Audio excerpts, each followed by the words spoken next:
June 14th, 2016 meeting of the North Kingstown School Committee is now called to order. Would you please rise for the Pledge of Allegiance?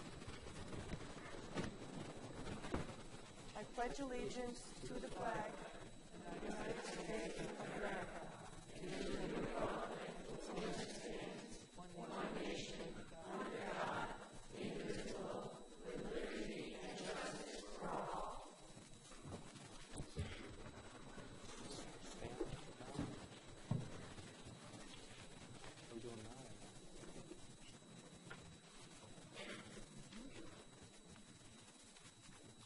Mrs. Healy, can you please call the roll? Mrs. Avanzato? Here? Mr. Vlasbach? Here, sorry. Mrs. Clarkin? Here. Mr. Jones? Here. Mrs. McGovern? Here. Mrs. Held? Thank you. Madam Chair, if I may. Yes. I just want to recognize the passing of a very long-term member of the North Kingstown School Committee family, school department family, as well as a true public service servant to the town of North Kingstown, and that's Ms. Melvoy Benson, who passed away over the weekend. And I just want to read a little bit about some of her accomplishments because she was truly a remarkable individual. She was born on February 13th, 1930 in Jackson, Tennessee, growing up in the segregated South. Beginning her life there, she was required to pay a poll tax to vote in her first election, but that didn't stop her from being active in politics. She became a North Kingstown school teacher in 1965 and taught in many schools in our town until 1990. She became the first black woman elected to the Rhode Island legislature from the 2nd Congressional District and the second black woman elected to the legislature from the entire state. But she never thought of herself as a black woman in the State House. She was there to do the work of all of the people, which she did proudly, representing our town for 14 years. She was then elected to the North Kingstown School Committee in 2004 and served until 2012 when she opted not to run for re-election. She's a person that was absolutely devoted to teaching. She was devoted to her community, and she was devoted to her faith, and she'll be very sorely missed. So if we could all please rise for a moment of silence in recognition of Mrs. Benson.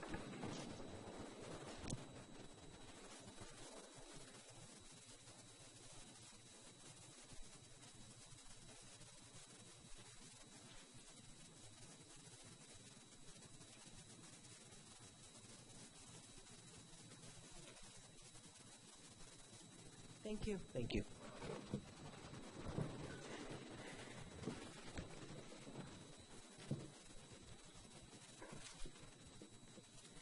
Mrs. Healy, can you please call the calendar? On Tuesday, June 28th, there will be a school committee business meeting at 7 o'clock. Thank you. So we're going to move a few items here around this evening. Can I have a motion to move the consent agenda as the next item, followed by then item 5C? So moved. Second. All those in favor? Aye. Aye.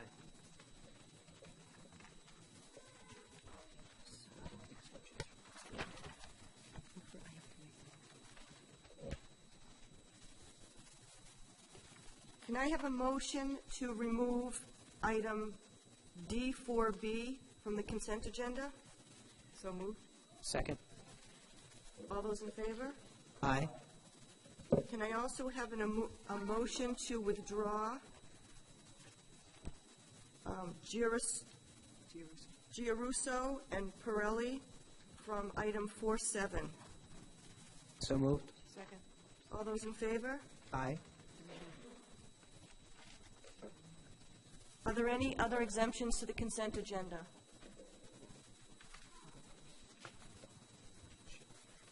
Mrs. McGovern? Item C3, C4, D10, D11, D12, D14, D15.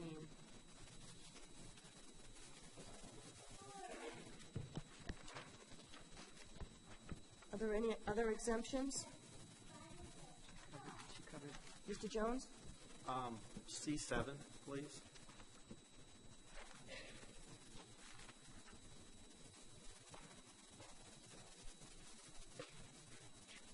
Anything else, Mrs. Avanzato? I was just going to, if there are no further exemptions, I was going to offer a motion to pass the remaining items on the consent agenda, other than the ones exempted.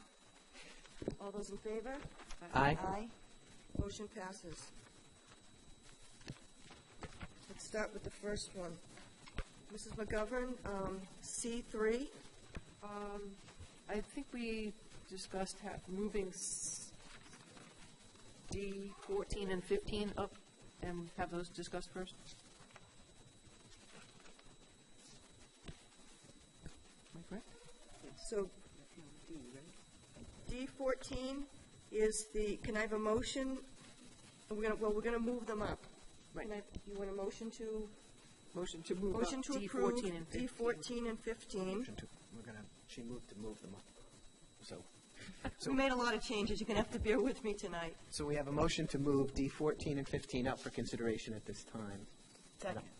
All those in favor of moving it up? Aye. Okay. So, Now. and I know the superintendent wanted to say a few words about those. Dr. Auger? Thank you very much, and good evening, everyone. I am very pleased tonight to be putting before you for your approval new principals for Stony Lane Elementary School and Davisville Academy. For Stony Lane, our choice is Nicole Hitchner, and for Davisville Academy, it is Mary Ellen Rossi. And I would like Dr. Humbert, who led both search committees, to talk about the search committee process and the qualifications of the two candidates. And I could ask you to please stand.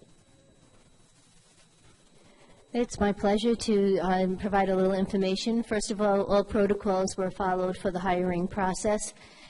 For the Stony Lane principal position, we had a posting from April 19th to May 6th.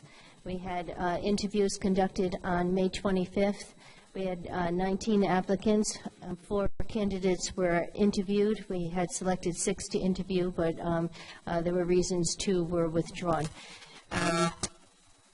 And so the recommendations were made to the school, to the superintendent, and the superintendent and I did the second round of interviews, and Nicole was chosen. And I just want to tell you a little bit about Nicole. Nicole comes to us with a year's experience as the principal of Blackrock Elementary School in Coventry. She has worked in Coventry for 20 years as a special educator and in leadership positions as the PD coordinator and the coordinator of response to intervention and positive behavioral interventions and supports. She is a state liaison and works with the National Center on Intensive Interventions. She also has a background in technology and in STEM. From her recommendations, there were many things that were said, many positive things, but one thing that I resonated with me, that it was noted her commitment, her passion, and her persistence, and that she is a problem solver. So we're happy to welcome Nicole aboard to our administrative staff with your approval. We also conducted interviews for the position at Davisville Academy for our clinical day program. I co-chaired that with Dr. Carson, who is here this evening as well. We had 14 applicants and 6 candidates were interviewed. 2 candidates were put forward as recommendations to the superintendent, and the 3 of us, Dr. Carson, Dr. Auger, and I, conducted the second round of interviews. And Mary Ellen Rossi was chosen as our candidate. Mary Ellen comes to us with 10 years experience as a special educator and recently held a position as Dean of Special Services. She is certified both as a building principal as well as a special educator administrator. Mary Ellen has experience with alternate learning programs and with working with clinical and therapeutic staff. From her recommendations, it was said that she demonstrates competence and confidence. She doesn't hesitate to make difficult decisions and is able to articulate her reasoning. So it's our pleasure to welcome Mary Ellen Rossi with your approval this evening.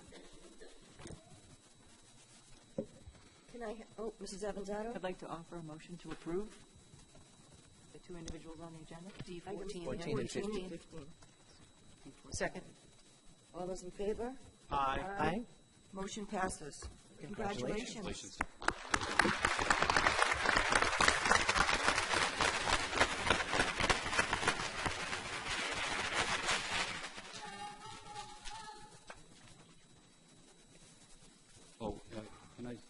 one more thing.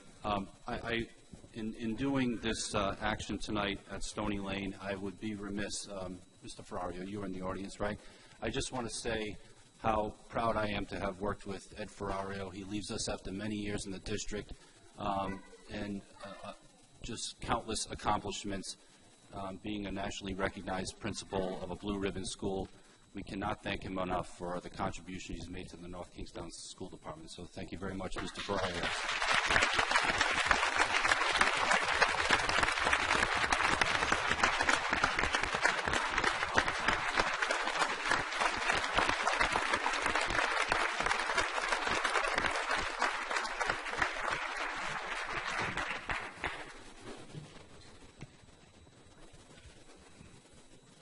All right, so let's go back to the beginning. Mrs. McGovern, you exempted C3? Yeah, C3, I just have an issue with the sole source justification on that item. Mr. Waterman, could you explain to us a little bit about that? That is the high school TV studio upgrades. Certainly. So, in speaking with Mr. Thomas, who I believe is here as well, many of the components came over from the old high school or were installed when the school was opened. ATR Treehouse, who is the vendor who has the submitted quote, they are routinely in here repairing it. They're the most familiar with it, and that was why we thought that it would be most appropriate to continue with their services. Motion to approve? Second. All those in favor? Discussion? No. All those in favor? Aye. No. All those opposed? Motion passes 4-1. Mrs. McGovern, C4? Same thing, sole source justification. Mr. Waterman? Certainly. For the very same reason. So ATR Treehouse has installed a number of these projector and screen combinations across the district. They have done Hamilton. They've just done the Quinnesset projector, and for the same reasons as I just mentioned. Okay. And I understand the preference to have someone who has knowledge or familiarity, and that should get their foot in the door as far as bidding, but I still think that this kind of thing should go out to bid. That's the issue I have with this. Mr. Jones? Yeah, I just think, and I mean, this was the case with some of the other items that we approved but didn't discuss. I think it's a topic for the committee to work with the superintendent on in terms of looking at sort of the bidding and the purchasing order stuff, and if there's kind of language that's not working, to come back and fix it, or if we maybe need to have a more comprehensive type of look at some of these way we justify sole source, maybe we need to do that too. So just something I think maybe to put on the to-do list for next year. Mrs. Avanzato? Well, I think it's useful to go over those procedures every so often and take a look and make sure. It's always useful to do that. I've always been very satisfied with the reasons given, or I would have voted no. I mean, pretty good reasons from the people that are running the actual operations. Well, the thing is, sole source means that's the only place you can get something, or that's the only person who can do something. Yeah, Mrs. McGovern, I had indicated earlier that I think a couple of weeks ago that we do need to work on that form because the name of that form is very poor. It really shouldn't be sole source. It should really be more justification for not bidding or something like that. And it could be that it's a sole source, but the name of the form is poor. I had sent that a couple of times to you guys, and we will work on that form this summer because there's also, I had a couple of principals come to me and ask for, possibly could we add some wording that would be appropriate for preferred, and maybe we could look at a cap to do preferred. And I agree, it's a poorly named form. Well, there are multiple reasons under the law why you can Right. go to, and we need to include all of them so that it doesn't look like that's the only reason, but I realize that isn't the only reason that we. It isn't on the form, but the form is called, it Right. really is a poorly named Kind of form. misleading. Sole source is just the first choice. Yeah. There are other reasons. Dr. O'Shea? I'm more than happy to look at the form and to raise the discussion perhaps at our first meeting in August. But to expedite this item, I'm hoping to still receive your support tonight so that we can make this happen over the summer. And the form was last revised in 2006, so after 10 years, we can take Yeah, a peek I at think it. it's about time. Sure. Yeah, maybe a couple more. We've revised the bidding policy Oh, yeah. multiple times recently, so we could do the form. And you know, actually, if we're going to be looking at that kind of thing, you know, I understand what the charter says, but, you know, you can barely roll out of bed for $5,000, and, you know, bidding for stuff that's really close to that $5,000, I mean, you're spending a lot of time, you're spending money on the RFP. $5,000 is a really, really, really low number. It really is. Any further discussion? Do I have a motion to approve item C4? So moved? Second? All those in favor? Aye. Aye. All those opposed? No. Motion passes 4-1.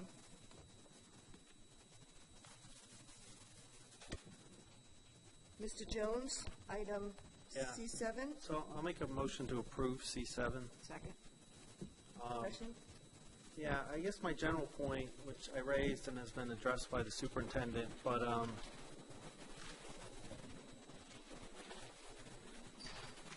wow, I didn't know I had such power. Is that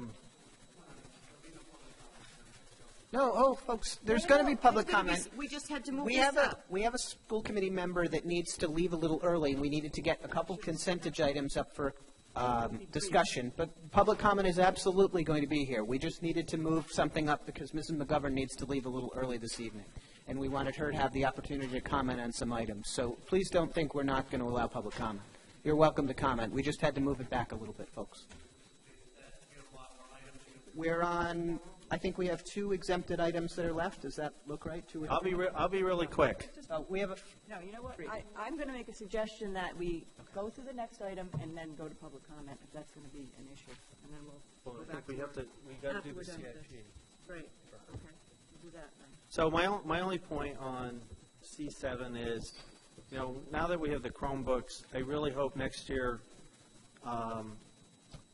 you know, we get to either a full-on effort about a true learning management system for the district. So the sort of, you know, Blackboard for this and Aspen for this, and, you know, that I think it's, hopefully we're at the point where we can really embrace either a single system or one that consolidates a bunch of these little other functionalities we have. So just want to make that point.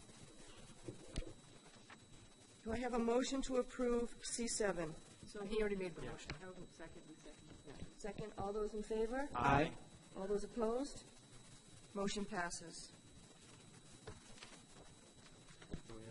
D10? Mrs. McGovern, D7. I'm sorry, You D10. took care of D4 Yep. and 7, so next one's D10. 10? Just know how we can do D10 too. On the executive session. So, yeah, I think we need to, Make a motion to table. I don't think we even need to table it. We just need to put it off until after our discussion in executive session. So we'll move that back on the agenda. D10 Second. and D11 too, right? Yes, they go together, D10 and 11. Okay, second on that motion, to move 10 and 11 to executive session. You have a second? Second. All those in favor? Aye. Aye, motion passes. I think that 12. takes care of everything under the 12? 12. Oh, D12. 12. We did 14 to 15, it was 12. I didn't have 12 on. Someone exempted that? Yes. I think Sheila did. Sheila did. Sheila, Mrs. McGovern, did you exempt 12. 12?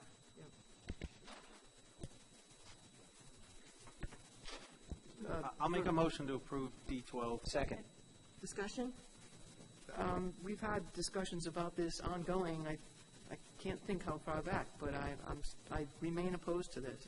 doesn't make sense to me, and I don't think it is a practice that we should be following. If anything, we should be removing this kind of thing. Mr. Blasberg? We have had extensive discussions under, talking about the individual's job performance. What I can tell you is I'll tell you why I'm supporting it. I don't disagree with you that, I don't want to move into the realm of adding new administrative benefits. For me personally, I don't think that's really what this is. What this is doing is, this is an individual who accrued a benefit working for 20-odd years, I believe, as a teacher in our district. And simply because he chose to move into an administrative position due to a quirk in the way our policies read, lost a benefit that he had earned. And what we're simply doing is basically, righting a wrong for this particular individual who's had years of service with our district. In not, giving him something that he hadn't earned, we're just simply putting something back that he lost because he chose to serve our district in another way. And that's why I'm willing to support it. I would not be supporting this as a new benefit for all administrators by any means. I guess it's also important to note that reviewing all of the contracts only affects 2 people in the entire district, and it will never come up again. So we're just trying to make everyone whole. There's a motion and a second, I think, right? Do we have a motion? I lost track. Yes, I did. So all those in favor of approving D12? Aye. Aye. All those opposed? No. Motion passes 4-1.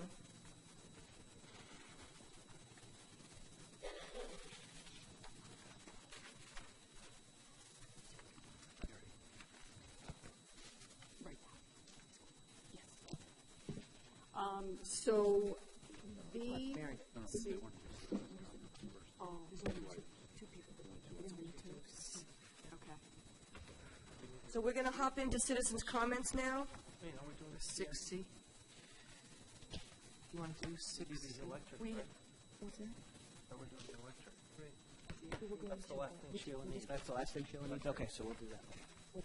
She needs to talk about the electoral. Okay, a few more minutes, folks, I promise. And then Mrs. McGovern needs to leave, and we'll do so. We also have 2 people coming to speak on that topic to the committee as well, so if we could just move that through, we can get to citizens' comments. So item 5C under CIP, which is a request for the school committee to approve funding for electrical upgrades. So quickly, what has been happening is since late January, the trust has been in contact with us about 5 of our schools. Actually, in late January, they got in touch with us asking for an inventory of all of the electrical panels and electrical systems that we had in our schools.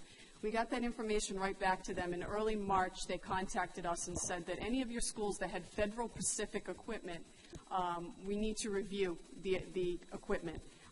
There is some concern that those panels could be an issue, and I immediately reached out to Jim Grundy, who's the chair of the facilities subcommittee. He's in the audience, and Mr. John Biscardin, who's also on the committee. And we've been working through the issue along with the trust, and the trust sent out someone from their shop to take a look at the panels at those 5 schools. And what they found was they did not find any imminent danger or issues with those panels, but they are recommending that we get into a program of replacing the panels and the circuit breakers. So in your package, I've explained where we are with this issue. Mrs. McGovern has been at several of our facilities subcommittee meetings. We are not going to be able to, if you approve this tonight, in order to get any work done this summer, we are not going to be able to go out and do the full RFP process, which takes probably a month. What we had hoped to be able to do is have our architect and an electrical engineer be on site, which will be later this week, to review the panels, to see what we think we can get done in a relatively quick fashion this summer so that we can at least show to the trust that we are working toward their request that we start systematically replacing these bad panels. I don't know if we're going to be able to, replace 10 panels or all 32 of them. I'm doubting that very, very much. But what the plan was is once the architect did their review and chose which ones they think could be done relatively easily, we were going to reach out to several of the larger electrical vendors on the state MPA. So you know the master purchasing agreement for the state are companies that have been through the state vetting process.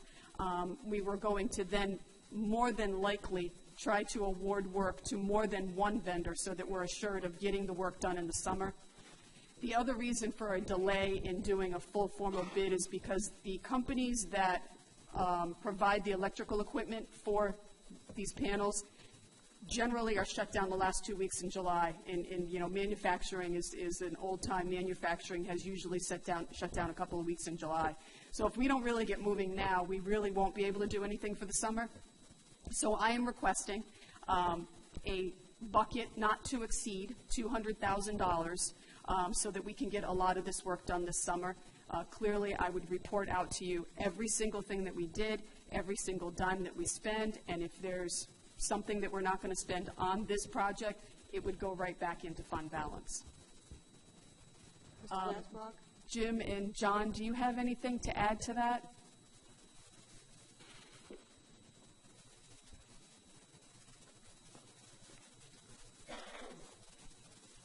Good evening, Jim Grundy.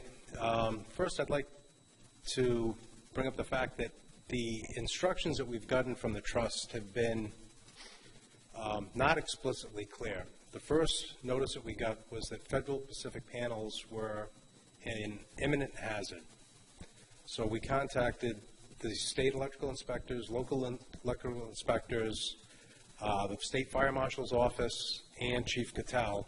And we even had discussions of whether or not we needed to put fire watches in the school. The trust came back and, well, after we asked for clarification, gave us an even more vague answer. It took them about a month to get back to us, and they identified that in contrast to their original letter, we don't have to change right now all of the switch gears and mains. They identified a particular range of panels that are problematic. After that happened, the trust arranged for someone to come out and do heat scans. We found that we had some breakers that were higher than desired, but well below an imminent hazard. So the concern, I don't want to say that it's diminished. We know that we do have a problem, both it's not as much of a life safety problem as we initially thought, but it is something that's been identified by the trust as something that we're going to need to do. And speaking with the electrical engineers and viewing the sites, one of the issues is we won't know exactly what's required until we get into some of these repairs, because many of the panels are built into block walls and finish walls. We don't know what the length of the wiring connections are, so there may be some unknowns that we find during the initial process that will help us in developing a spec to do the full replacement. Hearing Sheila's concerns about the bidding process, one of our recommendations to get things done this summer was to use the state master price agreements, which is a pre-bid, pre-vetted process that, with municipal participation, that allows municipalities to call in vendors for something that can't go through the more traditional bidding process. The intent is still that the bulk of this, as we get to mains and switch gears, would be able to go through the conventional bidding process. We do have instruction from the trust that we have to develop a plan, that we have to start some sort of action. The only thing I would say a little bit different than what Mary said is I believe it's the first 2 weeks of July that the factories are closed. No, it's the second 2 weeks. It's the second two? Because because we wouldn't, I don't think we'd make it the first 2 weeks of July. No, we were trying to work back and identify how much work we thought we could do. The summer being the busiest time for most contractors because of all the school work, the thought was that we would probably have to discuss and sit down with multiple vendors, and you may have one vendor at one school, a different vendor doing one or two other schools, and we might even have to have two vendors working in the same school just on different panels. It's going to be a product of how many panels we can actually get our hands on, because speaking with other districts, they're all in the same boat. Providence has over 400 of these to replace. It's problematic, and it's almost a race to see who's going to get their hands on some this year. And the news is better than we initially got, but it's not great, and it's an expensive process. The company did go bankrupt. There is no money available from them to assist in this, and again, the trust was very unclear if there's going to be any participation from their part in absorbing any of these costs. And the 5 schools with varying degrees of issues: Fishing Cove, Quinnesset, Stony Lane, Davisville Middle School, and Wickford Middle School. And in your packet is the report from the trust, as well as some prior information we had gotten. Mrs. McGovern? I just want to make a motion to approve the funding for the electrical upgrades. Second. Can I amend that motion a little? I'd like to amend that motion to be, I'd like to make a motion to amend the motion to be that we approve the $200,000 for the potential electrical upgrades, but that we have the administration issue a request to the town council that we use $200,000 of the capital reserve that they allocated to us this year for this purpose. Can I clarify that, though? Because is that, if they say no? No, we are approving it. Okay. However, we are requesting that the town allocate $200,000 of the capital reserve that they appropriated for school purposes for this I'll budget second year. that. And that amount was $500,000 that was appropriated. Correct. Mrs. Avanzato? Just 2 quick things. I believe the council mentioned the electrical issue when they put the money aside, so that wouldn't come as a surprise to them. And secondly, thank you, Jim, and thank you, John, for all the time and effort that you put in the facilities working on these things. I feel as though the trust is our insurer, so it's pretty important when they identify a concern, even though it's not as bad as we initially thought. We're talking about potential of fire, and we don't want old electrical in the buildings. That's too important to ignore. So we try to stay on top of our buildings. So I think we should move forward with this. Mr. Jones? 60 seconds. So I just want to make the point that, this builds on the infrastructure work that was started that I think needs to be a priority for next year. I mean, this could be the tip of the iceberg with the older buildings we have. It's $200,000 for this. Who knows how many potentially other little things like this are out there that adds up to millions. So I think it just reinforces that we need to expeditiously now build on the NESDEC study, get a long-term infrastructure plan option in place, and then start the consensus building to get it done. And, let's be clear, too, though, this is the start, because if eventually, and we do know that eventually we are going to have to replace the switchgear in the 3 schools that have Federal Pacific, you're talking very, very big dollars. So this is just the beginning. And then the other schools that we didn't identify, 3 of the other 4 schools have old electrical equipment that needs to be reviewed as well. Certainly not the issue that's been brought up here, but just old because the schools are old. So this is a big item that really needs to have attention. One quick. Mrs. The Avanzato? last point, I think in order to get it done, we're going to need support from the town council in funding. And we need that in every regard for our schools. We have Mr. Blasbaug's motion to amend item 5C. I'd like to second that motion to amend. All those in favor? Aye. All those opposed? Motion passes. Thank you. Thank you, Jim. So Well, we have another motion. So we have a motion to amend the, now the motion is amended. so now we we'll need a vote on the motion main to approve. But we already have that, so now we approve the motion as amended. Can I have a motion to approve the motion as No, amended? you don't need that. We have that. We need to vote on the motion as amended. So all those in favor of the motion as amended? Aye. Just did that. Aye. No, you voted on the amendment. Anyway, it's okay. Motion passes. It does. So now we're going to, can I have a motion to continue with citizens' comments as the next item on the agenda? So moved. Second. All those in favor? Aye. We have two individuals that have signed up. Kevin Dubois.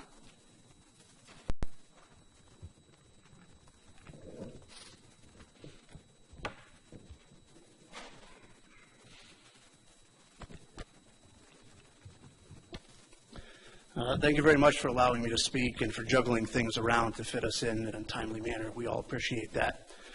As we move into the summer, I'd just like to remind you that there are always a number of issues that we're going to continue to have to speak about.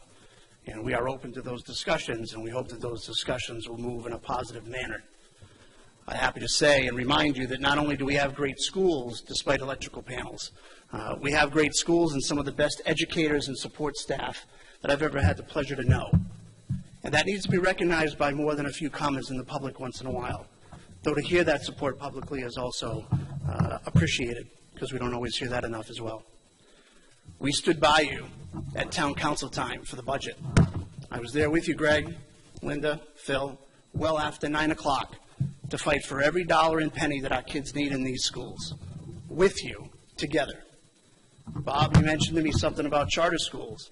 That's been a priority of mine and other members up at Neary for many, many years and continues to be. Something else we can work together on. It does not have to be two separate things or us and you. We have families too. We give everything we have every day to the children and the families of this community. And what we're asking from you is a proper raise and a fair contract, because we too would like to go home at night and provide for ourselves in the same way that we provide for the members and families of this town. So I'm hoping the next couple of months will be productive and not be things we've seen in the past. We've taken many steps forward together, and I certainly hope that that's the way things continue to go. And we will be here regardless, one way or the other. Thank you very much for your time. Thank you.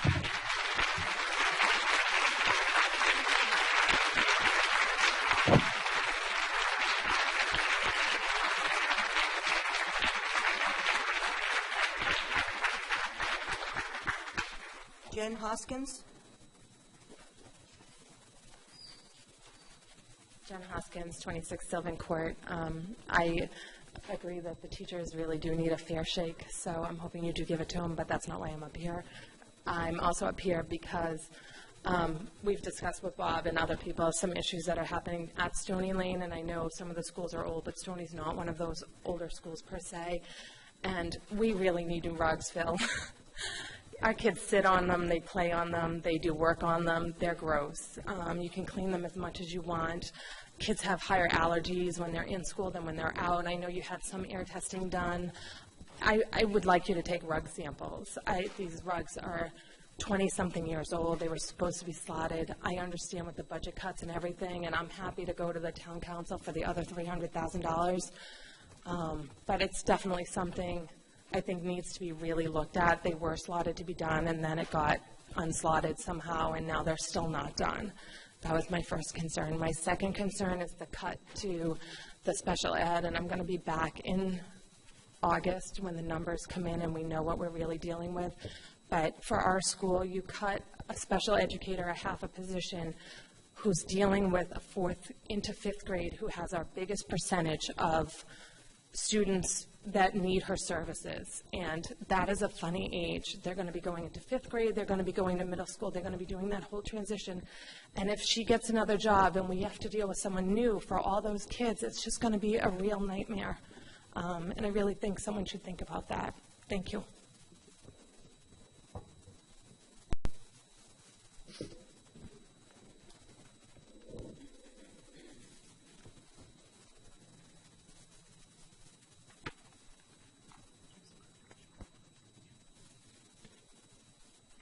Bill, would you like to introduce the next presentation? Sure. I'd like to introduce Dr. Barbara Morse, Donna Sweet, and Cindy Norman of the high school, who will follow up on one of the committee's goals, which is to take a closer look at how graduation rate is calculated and potentially to set some goals for ourselves in the future with that.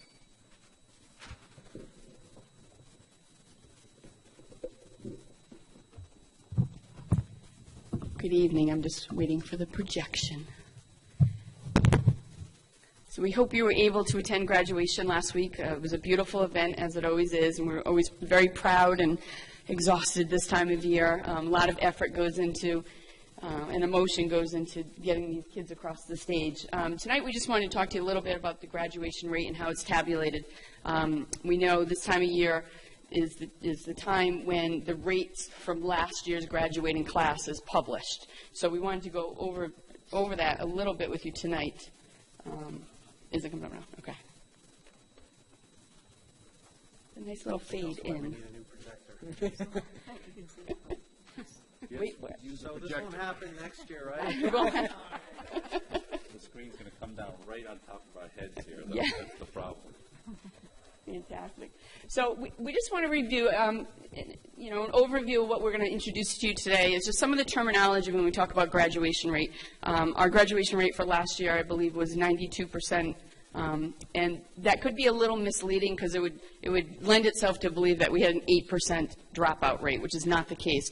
So we just want to kind of break down the terminology and make sure everyone has a clear understanding of how RIDE tabulates the information, how we track the data, what we do at the high school when we are looking at this information, and then what kind of happens behind the scenes and who the students are that form these numbers, and what some things are that we would like to do going forward and advocate for some necessary resources that we think will help us increase our graduation rate.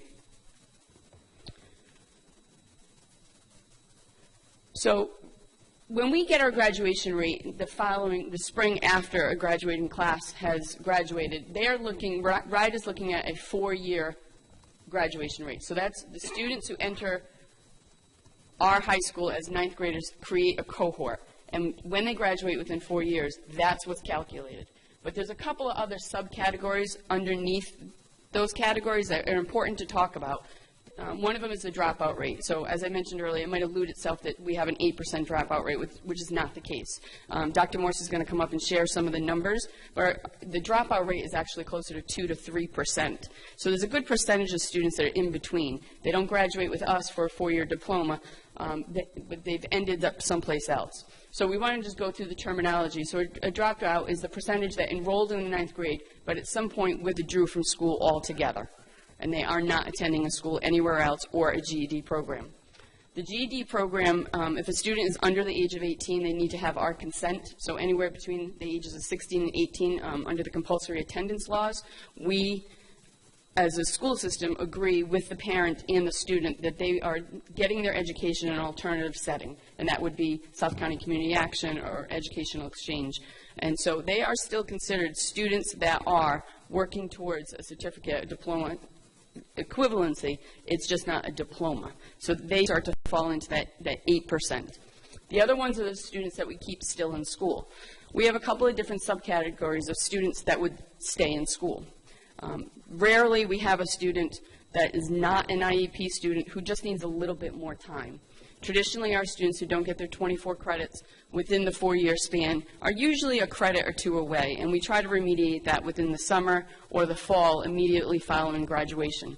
All of this information that we report to RIDE and is then calculated and shared out, we actually have to report by December.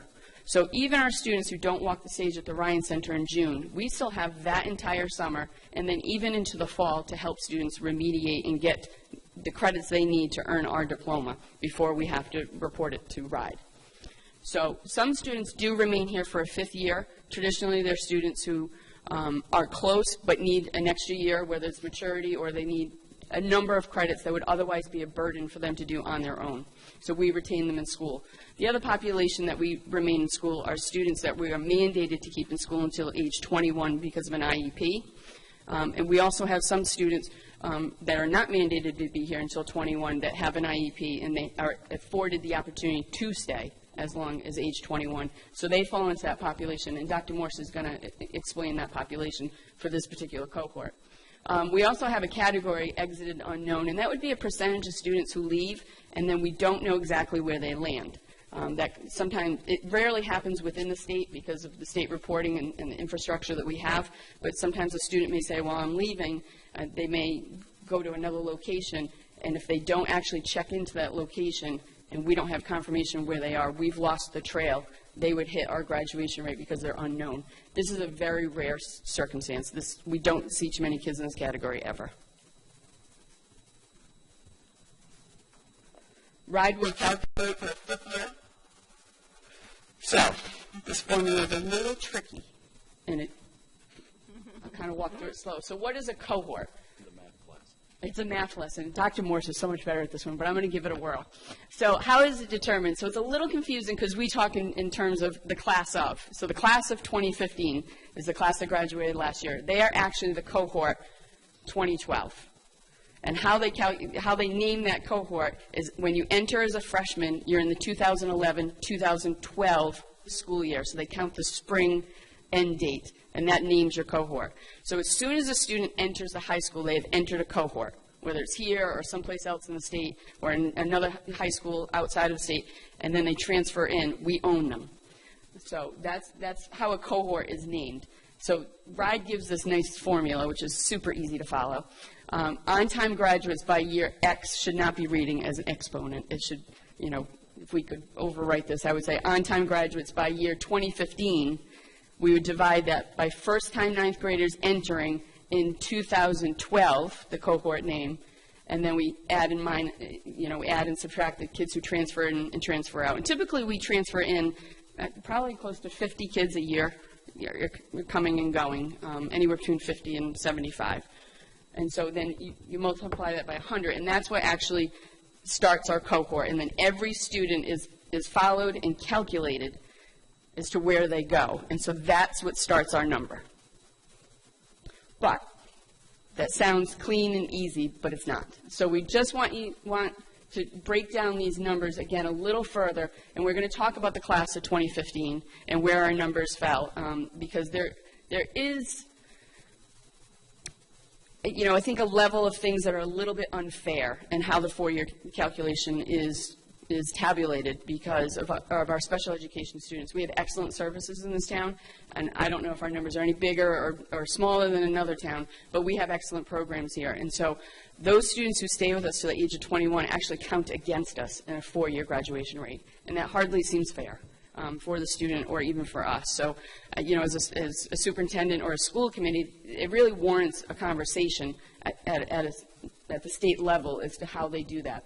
So, kind of actually already talked about all of these things. So our GED students, Dr. Morse is going to share some numbers. How many students were still retained in school last year, how many dropouts we had, and how many exit unknown students we had. And then Cindy Norman will come up and explain what some of the steps are along the way that we worked with these students.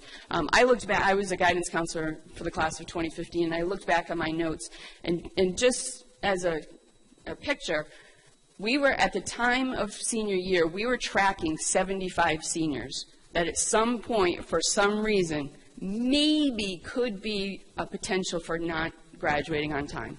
Maybe it was just, they had a bad quarter one grade, or they had a high attendance rate, or they were taking more required classes than a normal senior would take. So at the beginning of the year, we tracked 75 students, and in the end, I believe there were only 13 that did not cross the stage, and of which I know at least 5 earned their diploma later on that summer. So it's a really in-depth process. So all of these subcategories do fall into our four-year graduation rate, and Dr. Morse is going to explain kind of what's behind the numbers. So what you're looking at on the right-hand side is the cohort 2012, which is the class of 2015. The numbers before, just for comparison's sake, are the previous cohort that graduated in 2014. So we had 302 students graduate in 2015. As you see, what the formula does is it adds in the 10 students who dropped out, 4 students who completed their GED, 12 students who were retained and still in school, and the 1 student who was exited unknown, for the total of 329. That's how they take the 302 that graduated, then they take the total 329 that forms the 92%.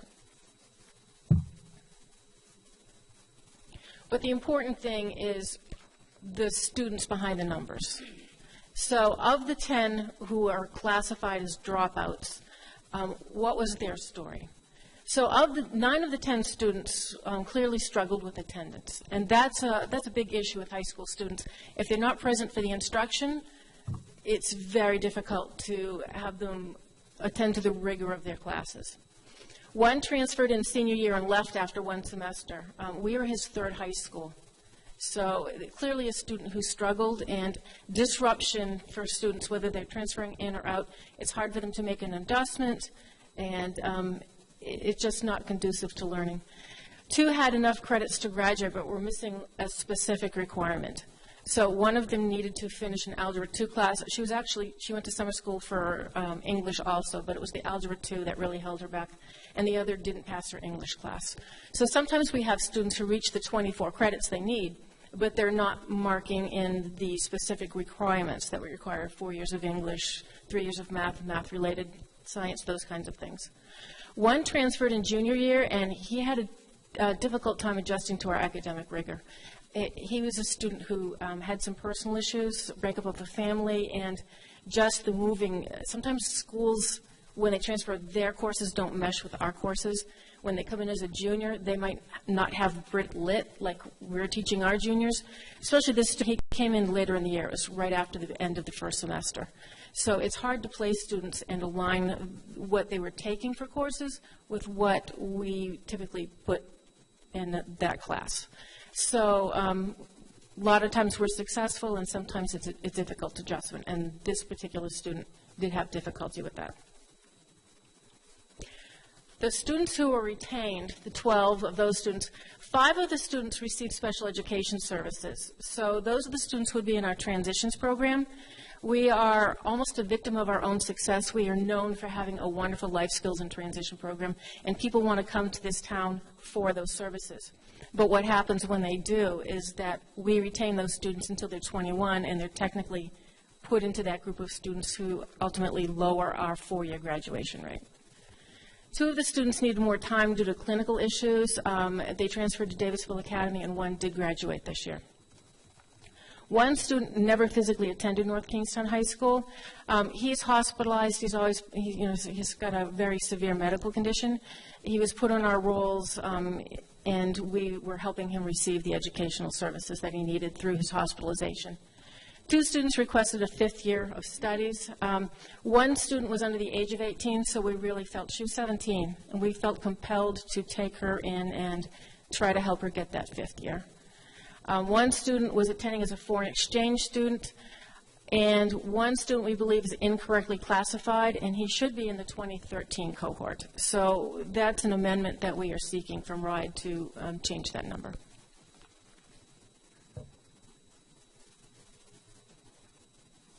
So and this is where Mrs. Normand is going to step in.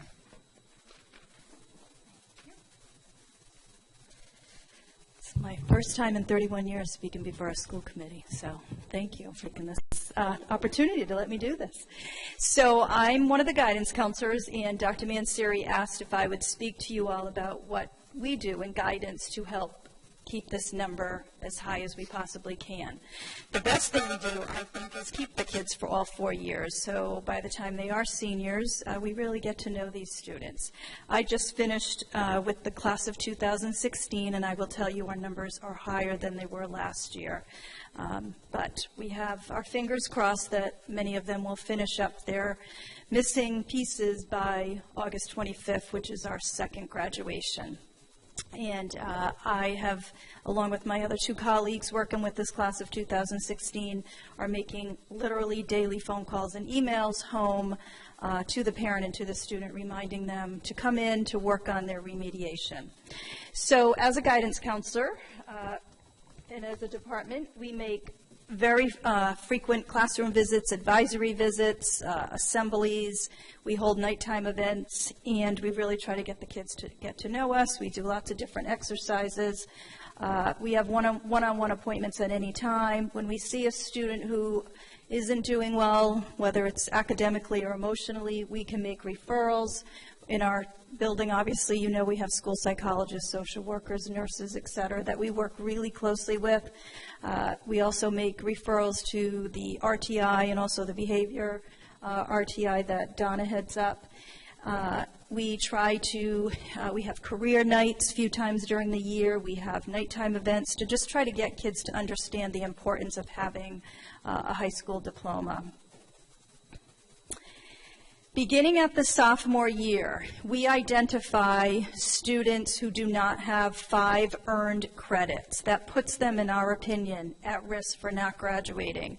And we hold mandatory meetings. We have the parent, the student, and the assistant principal, and we let them know, you know, you're at risk. We want to see you graduate with your class. For juniors, it's anybody who has less than 10, and for the current juniors going into senior year, it would be anything under 17. Since 24 credits are required, if you have less than 17, we're going to have to come up with some additional outside work for you. We send home letters every quarter when a student fails a class, and we invite the parents in to have meetings with the teachers, with the guidance counselor. We work very closely with administration. They identify students that have a certain number of absences. We send letters home. We attend truancy court.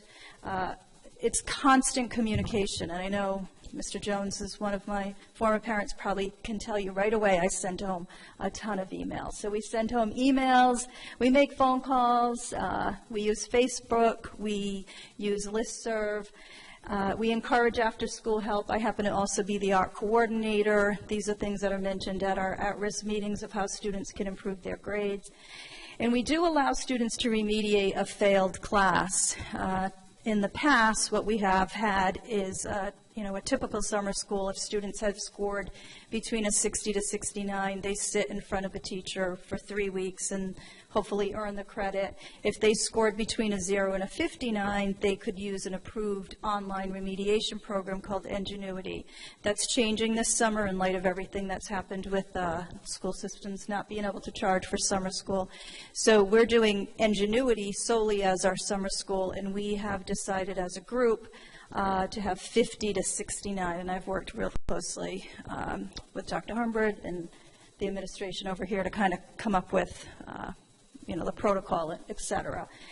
I'm a little worried, I'm going to tell you that, because the kids that got the 0 to 49 are not going to be able to remediate like we have in the past, but that's where we are at this moment. When the juniors finish their junior year, we have mandatory meetings in August. We have to meet with these students and parents before the senior year if they have less than 17 credits, because you need a plan. You're not going to get all your credits since the maximum amount is 7 per year. So we establish a plan, and some of the things that really, really work well, in my opinion, are having students take advantage of the Prepare for Rhode Island Fund that Governor Raimondo started, and that's where students can go to CCRI or Rhode Island College URI for free, and they can earn college credits and high school credits. So that's in addition to their 7 credits here. We allow them to do an internship after school for a half credit, and we allow them to do community service for a half credit. There's a certain number of hours and certain requirements that they have to do. University of Nebraska is also an approved program from our school department, and students can take high school courses online. But probably the one that most kids take advantage of, again, is Ingenuity, where they remediate their courses that they have failed so that they can, fill up their schedule with new courses so they can possibly do it. And I've had kids amazingly earn 10, 11 credits in a year, 7 in school and 4 on Ingenuity. And it works great for some kids, and for others it doesn't work so great because it takes a lot of self-motivation and we have after-school sessions where kids can get help, but not everybody takes advantage of that. And I think that's me.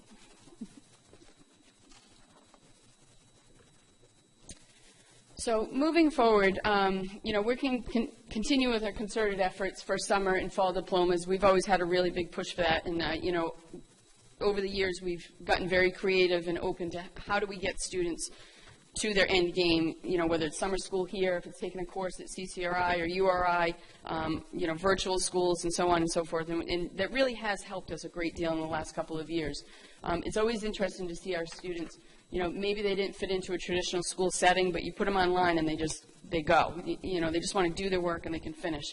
And when they get so close to the diploma, some kids do amazing things in that last year and pull off 10, 12 credits, and it's like, all right, good, you're there.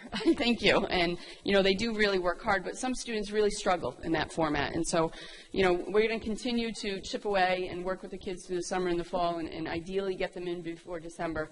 But, also thinking of the whole child and what's really best for that student. If it's best for them to be here one more year, whether it's a social, emotional, or economic reason, then we're going to support them in that manner too.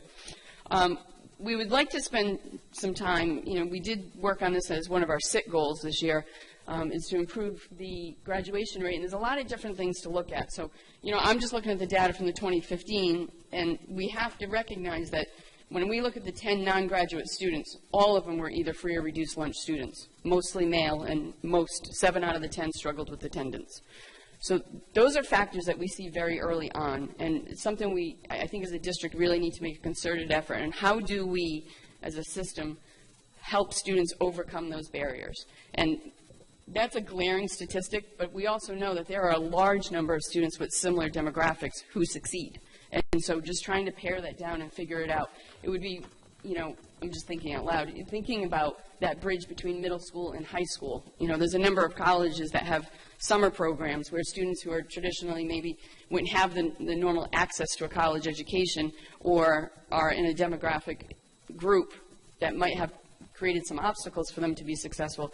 They have summer programs where it's a ramp-up program. I don't know if there would ever be any room for that, or discussions amongst the schools, because as I said earlier, once we pass a student from that threshold from middle school to high school, the clock is on. It's ticking, and that cohort has begun, and our graduation rate has already started. And for our folks that work in guidance and for many of our teachers, we know pretty early in 9th grade who some of these kids are. And some of them grow out of it and they step up, and some don't. And some of those things really do continue to plague their ability to be successful. District-wide, we want each kid leaving their grade prepared for the next grade. And we're going to continue with rotating monthly meetings with stakeholders. We pride ourselves on a lot of communication with students and parents. Our guidance team is unbelievable, what they communicate out into who.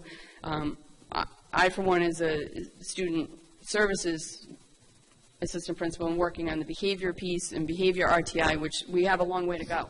RTI at the elementary and middle school, I think, is really well defined and really well developed. So is PBIS. But I think many high schools struggle with those two programs. And it's a shame to see it be so successful in elementary and middle school, and then we kind of fade. So we would like more support for that moving forward. But continuing the conversations, we've had enormous support from Dr. Auger. Sherry Briggs has helped us out with a lot of data. I mean, members of our school committee have asked questions. We've met with you. We've met with the public. It's important, and I think kids today are struggling with a lot more than we did as kids. The advent of technology. Earlier this year, we had a cyber safety panel, and there were some really interesting things that professionals in the industry were talking about, and we see it affecting students and how they're able to cope and deal with anxiety and peer pressure in a different way. And so it's something we would just want to be more knowledgeable about. So moving forward, needed resources. Once we identify a struggling student, what are we doing to support these students through the summer? Is there an opportunity for them to catch up on what they might have missed in any given school year? As I shared, the free and reduced lunch and IEP data indicate there's a need to close that gap and increase our graduation rate. I can't advocate enough for the need for a full-time social worker at the high school. Right now, we share ours with 2 other schools. It's deplorable when compared to other high schools in the state. We have 1,400 students, and we share our social worker with 2 other buildings. He does the best he can, but, we're dealing with students. Most of these students, if we were able to really share more information, not publicly, many of these students have some real struggles, and I think having a social worker on board who can run programs, who can work with kids during the day in a somewhat clinical situation would be very helpful to many students. We have a full-time psychologist and a .8 students assistance counselor, and we're always, every year, willing to sit down together as a group and say, okay, what worked, what didn't, what can I do different, how can I pair with someone differently to best help these students. But right now our ratio is 1 to 643 kids, and the ideal is 1 to 250. And I'm sure that's not anything new that I'm telling you. But that would, if we had one request, that would be it, is for a full-time social worker at the high school. So, any questions? Mrs. Avanzato? I just have a couple of quick comments. This is a great, I'm so glad that you came forward to do this presentation, because a lot of people talk about graduation rates. It's really important to people, and they don't really understand a lot of the factors. There's a lot of misinformation out there, so this is great because we can correct some of that. But in terms of guidance and helping the students that are struggling, I had the opportunity to work or to observe you guys at close quarters a couple of times with a few students that I had gotten involved with in the case, and I was just so impressed. I mean, you guys just above and beyond whatever you could do.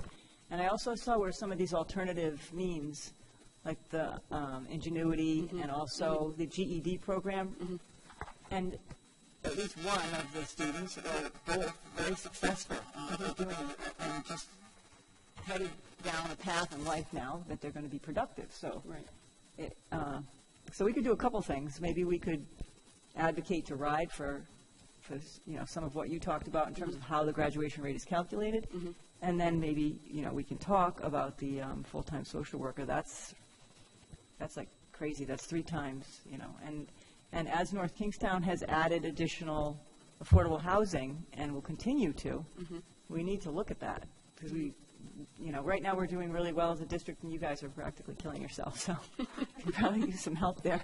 But thank you very much. You do a great job. Thank you. Thank you. Dr. Auger, you want to say a few words? Sure. I just want to thank you for your presentation as well. And, I'm always so impressed when I come to the high school and, learn about everything that's going on in the high school leadership team. And by that I also mean the guidance counselors as well. And, you're right about the social work item. In a year that we've had going through our budget, something like that doesn't even rise to the conversation, because there are a lot of other needs. And it's a shame, because I think of the high school that I came from as an administrator, which was Charahoe. I'm pretty certain there were 4.5 or 5, if you include the drug counselor that schools have, which we have a half person too, or 0.8. Yeah, right. And that was a school that was smaller than North Kingstown High School, just in that school. And we're not even looking at one full-time person over here. We've done some adding of social work staff around the district, but that's not saying much when you consider that this high school still doesn't even have a full 1.0. So it's definitely something we need to address, as well as rugs, as well as a million other things that I can point to. I just hope that we can move in a positive direction and get more traction on those kinds of things that really need to happen. And often, because there's so much other stuff, just don't make it to the main conversation.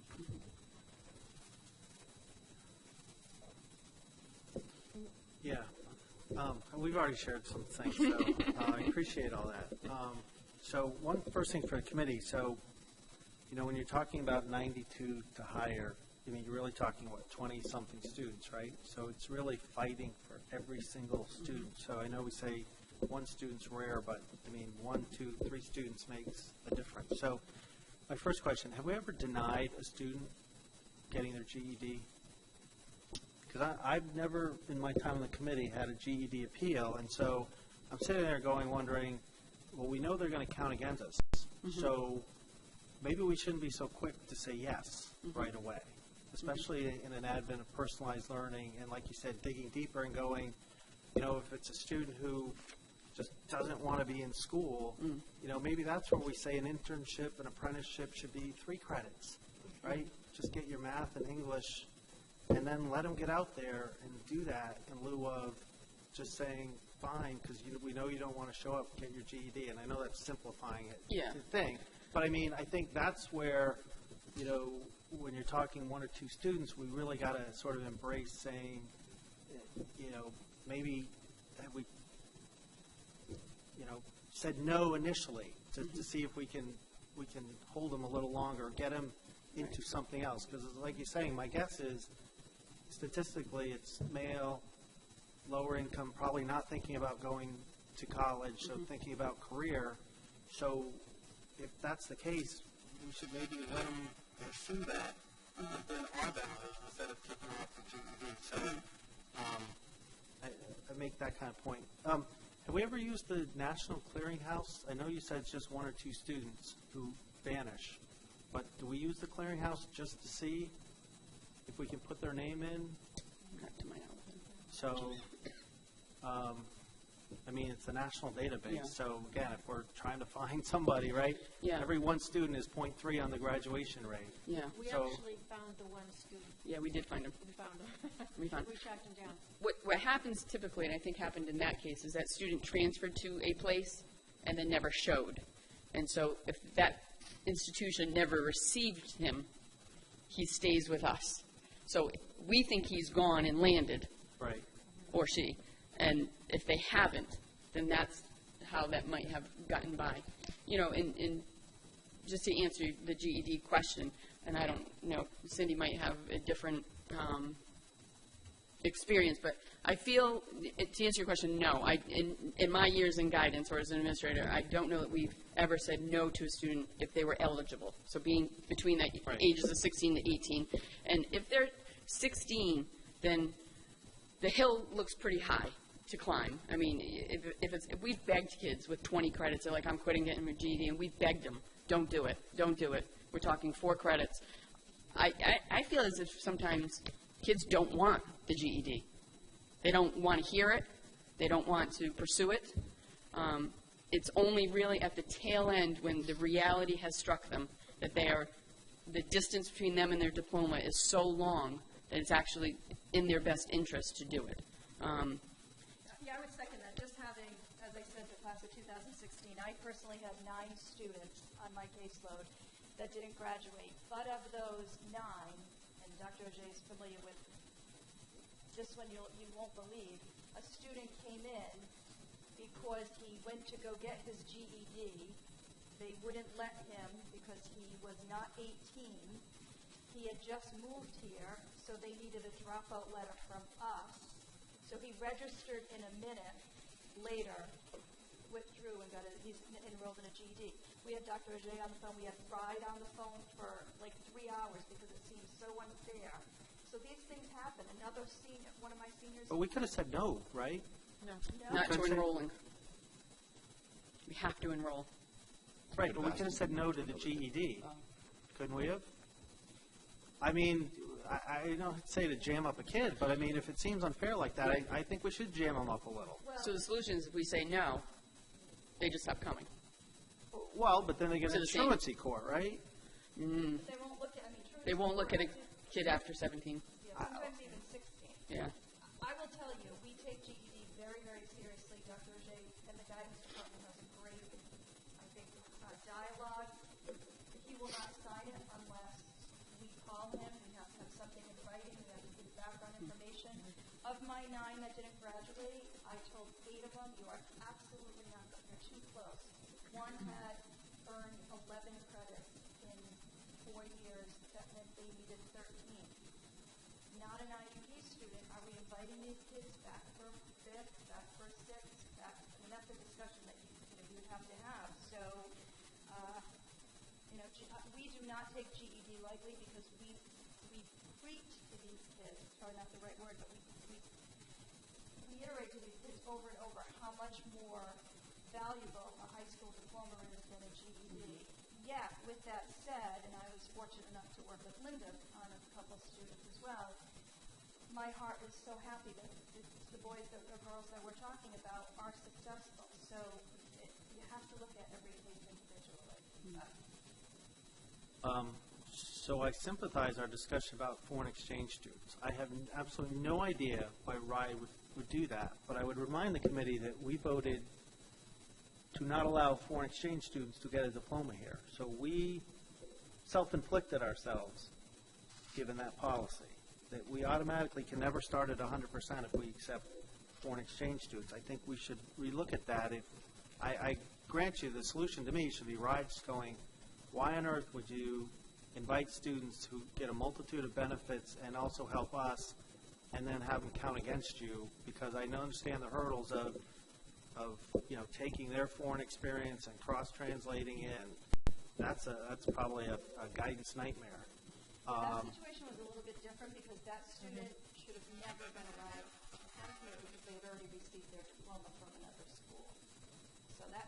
Well, then, I mean, there's no way to go to RIDE and say common sense should prevail here. I mean, if they got a diploma, they got a diploma. Right. They didn't get our diploma. I get it, but I mean, why would? I think that's a rare circumstance that circumvented a I get system. it, but when, again, you're competing to go to 94%. I agree. It's the rare circumstances that are right? Yeah. That make the difference. So I just think we should be cognizant that we have this policy that prevents it from getting a diploma on that. So the two other points. So, I mean, we had discussion about truancy, and I agree. It's probably an early indicator. So have we ever held anyone back from 8th grade? Yes. Going forward? Yes. And as a matter of fact, the incoming class this year have already been told by the guidance counselor at Lieutenant Davisville that these students won't be coming up. Because I agree, if it's a good predictor, it doesn't just start when they show up in 9th grade. Right. And I would, ask the committee, I wholly agree, if it's an area we can explore about a bridge transition, now that they have Chromebooks, that 8th to 9th grade, whether it's transition things that give indicators that they're going to struggle, and I think it's on both ends. I think pushing kids earlier to get credits so they can fly, when they're juniors and seniors, and helping the kids we know struggle to get credits earlier if we can, so they have the flexibility, when they hit junior and senior year, so they're not jammed up by one course or something. So, I would say if that's something we could pursue, that would be tremendous to have that extra transition over the summer and start identifying beyond. I know you work a lot with the middle school counselors already, but I mean, anything extra we can do now that we have the technology, I think would be great. Thursday morning, along the lines of articulation and helping students make that transfer, our Success Academy Algebra 1 teacher and the co-teacher who's a special educator are going to visit the middle schools to talk to the current teachers of those students to learn more about the students and formulate a transition plan for them. So, that time when a teacher starts to get to know a student can be valuable time in September, October, if they can get a head start on that and understand the students' needs and their learning styles and whatever issues they've encountered. So we've wholeheartedly supported those two teachers to seek out the current teachers and get that information and start formulating early plans. Oh, but thank you so much. Appreciate all the work you guys do, too. Thank you. Thank you. Dr. Roger, do you have any recognitions? Yes, normally this would happen at the beginning of the night, but we've shuffled changed things things around. Yeah, I just want to, with Mr. Garland in the back of the room, acknowledge that we now finally have formal approval for the Finance Academy, largely thanks to his efforts and Mr. Gormley and others from the high school here tonight. So we're very excited about that. That means now that we can start to accept tuition-based students from other districts for the program, which is already in the works. We also have a championship girls softball state champions. Congratulations to them. Undefeated, weren't they? They were undefeated, 23 and I believe. So tremendous season for the girls. Our girls track team this weekend was second overall in the state. Bethany Nunnery was first in the 3,000 meter. Teresa Bolabrook was first in the hurdles, and Katie Brayman was first in the pole vault. And the Wickford Middle School team played in the state championship game, but they did not win. They came in second for the state championship, so congratulations to them. One other notable, Sam Toulin is nationally ranked as the top freshman runner in the country. And he is ranked in the top 20 nationally, and he will be racing in the nationals in the next few weeks. So we wish him a lot of luck in the mile race. So and that's not just against freshmen. He'll be going against students who are seniors, juniors, and sophomores as well. So it's going to be a tough race for him. But we have that kind of caliber runner here at North Kingstown High School, so we're very proud of him. So,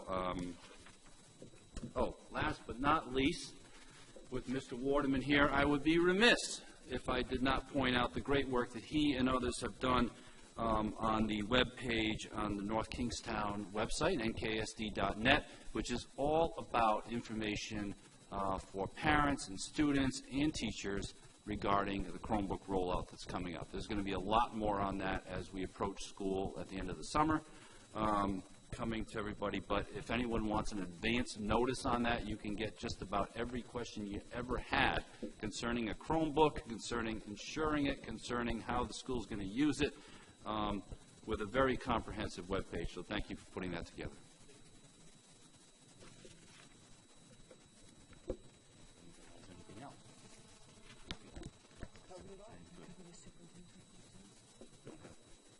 Oh, that was it. That was it. Okay. So moving along to, next item on the agenda is the school committee approval of the North Kingstown Audit Committee representative. We talked about this at the last meeting, and I did on May 27th send a communication to Ted Prisbilla, Jeanette Allyward, Chief Mulligan, regarding the makeup of the audit committee, and a communication that I had received prior to that from Jeanette Allyward is that the committee is not it's not a full committee. They're missing a formal chair and another member as well that they don't have, and they're missing our member. So they are missing some people.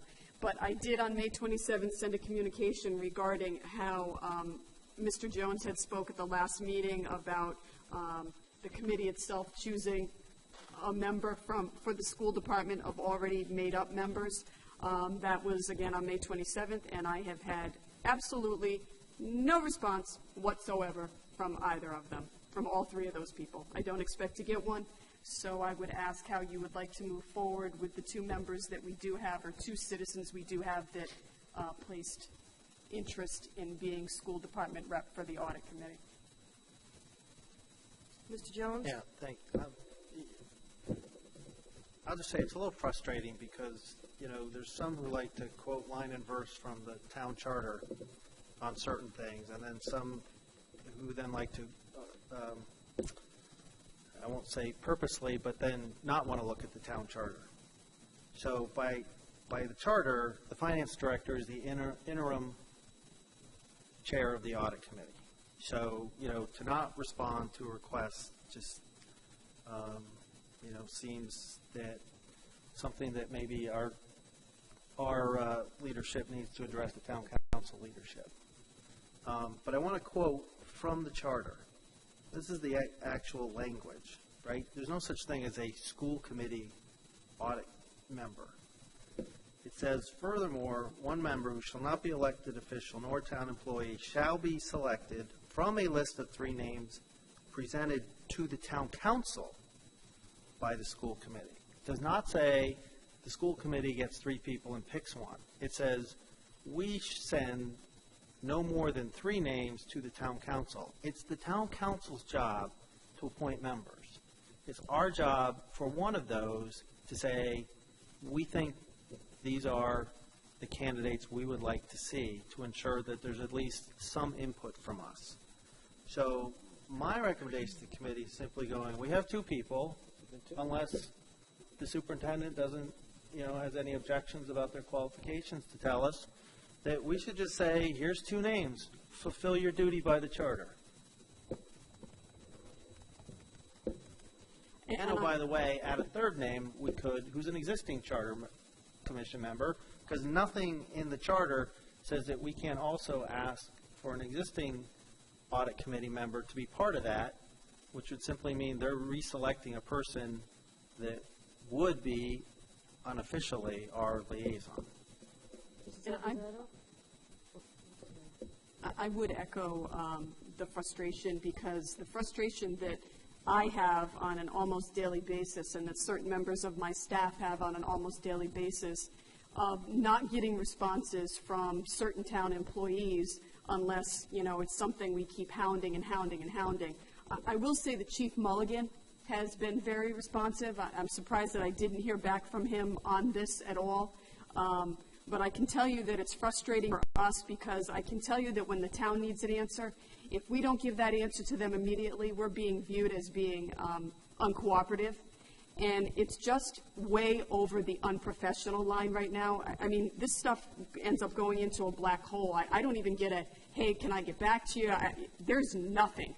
And I'm just tired of it. I'm absolutely tired of the lack of professionalism and the lack of respect that the school department gets. I'm not saying I want my answer. I'm saying I want a answer. And I'm sick of it.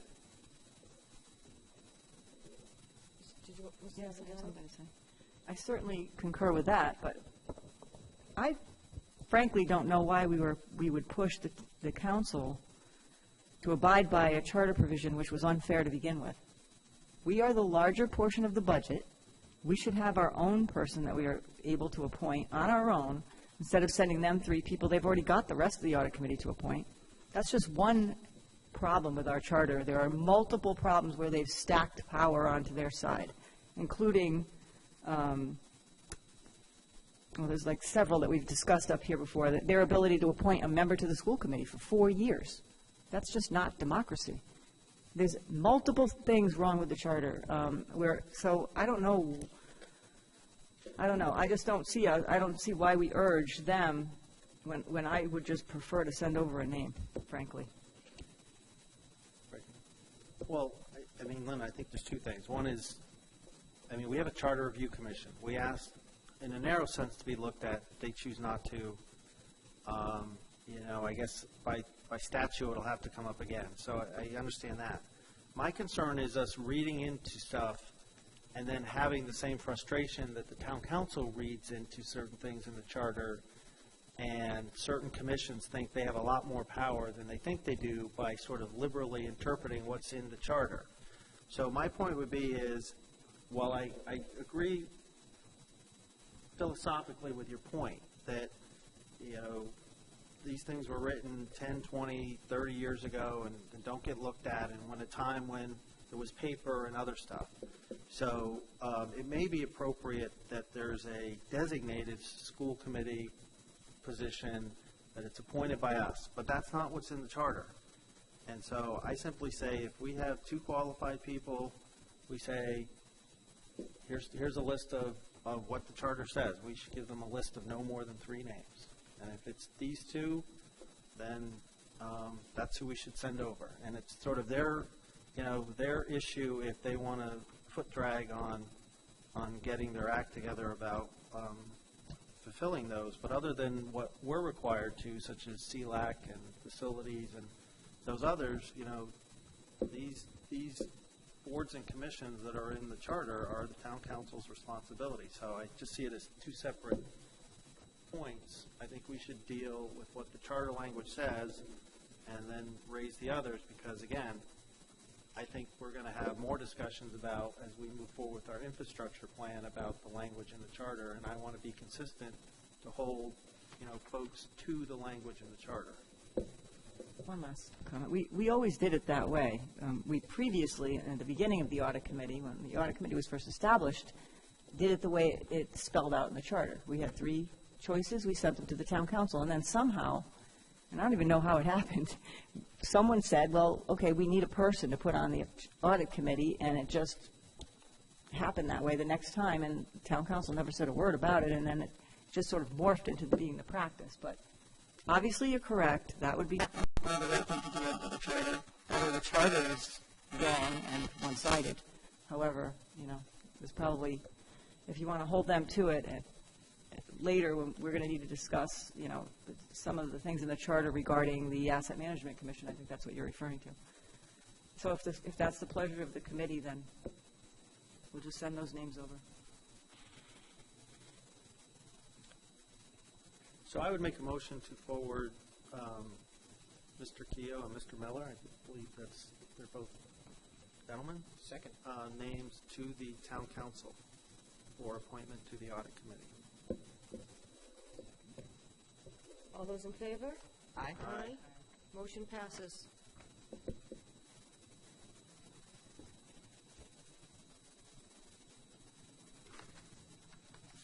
Next item on the agenda is the school year 16-17 transportation ridership. So I put in front of you, and certainly this is not something that you have to vote on tonight if you don't want to, if you want to wait until June 28th, but I've noted that there are several towns, one town around us and some of the other ones I know, Bristol Warren, one of the Smithfields, they are sending out to all of their bus riders, so parents and guardians of students who ride our bus, asking them if they want to opt out of riding our bus. Some of the districts are doing it with the hope that, a lot of the districts are set up differently than we are, but with the hope that eventually in the long run, or some of them in the short run, can possibly reduce by a bus, or if they're bigger, several buses, by getting this opt-out language. The important thing, I think, to note, and we have in the letter, and I certainly would take any of your comments or updates on the letter, is that it's not something where we're saying, okay, I'll opt out for my student not to ride on Monday, Wednesday, and Friday, or my child doesn't need to ride in the afternoon. That's really not going to do anything but cause chaos, actually, to be honest with you. If we are asking parents to opt out, it would be for, hopefully for the whole year, even though knowing that people's circumstances can change. If they need to opt back in, they can do that, but certainly not, with a phone call the night before that says, my child doesn't have a ride tomorrow, so they need to make this decision thoughtfully. I'm not sure, I know that Mr. Horan, our transportation supervisor, had communicated that maybe even up to 10 years ago, they did do something similar to this. They didn't get a lot of response, and the response that they got was, no, I can't opt out, a lot of it. So they didn't get an overwhelming response, but that was several years ago. So I just thought I would bring that forward just because I don't know if you've seen any other districts are doing this. I know South Kingstown is doing this right now. I haven't heard of any other ones around us right now, but I know Bristol Warren, like I said, one of the Smithfields is doing it as well. So it's really up to you. We're happy to send this out to see if it does do anything. We do think that our bus ridership is pretty, our bus routing is pretty tight right now. But, maybe it's worth a shot if you want to try. I just had a question, Mary. Yeah. Are we sending this to the, our private school busing families too? We can. I think that would be And useful. actually, I think that yes, if you look at the form that we are asking the parents or guardians to fill out, it says name of school, either public or private, so we would send it to them as well.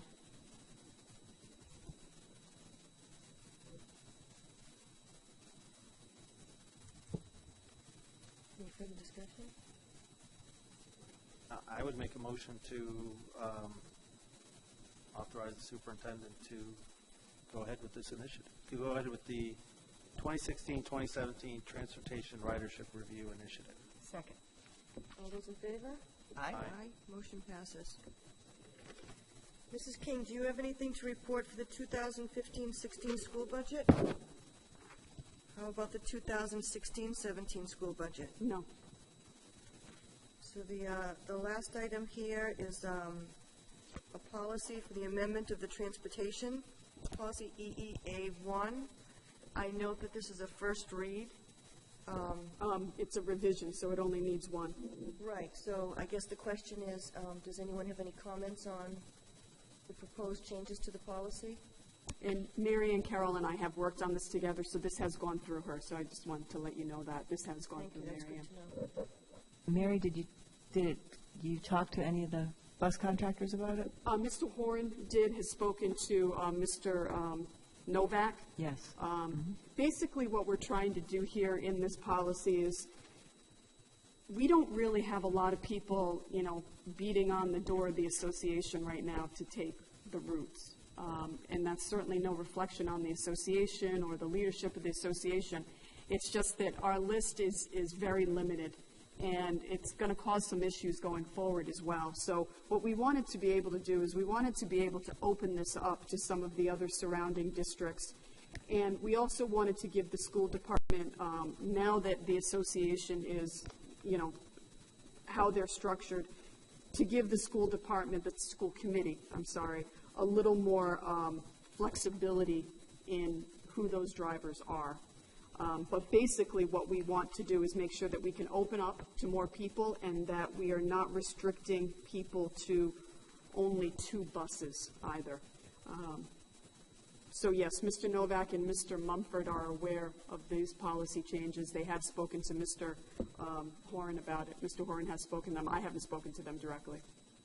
That used to be a really big point of contention because we had a lot of people that wanted to get the buses and drive them, but it's not the case any longer. It isn't. It's totally changed. Right, and there is one line in here that if all requirements are equally met at the time of selection, we would choose a North Kingstown resident. But what that doesn't mean is say someone from Narragansett's been on the list for 5 years and someone from North Kingstown has been on the list for 2 years. We would not take the North Kingstown person. That's not all requirements being equally met. But you're right, Mrs. Avanzano, there's not a big line anymore for that. And that's the goal, is to try to open that up here. Good. Okay, motion to approve?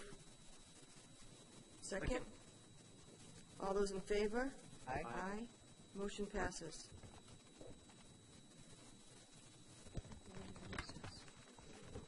Can I have a motion to recess open session and reconvene executive session pursuant to RIGL 42464? So moved. Second. All those in favor? Aye. Aye. Motion passes.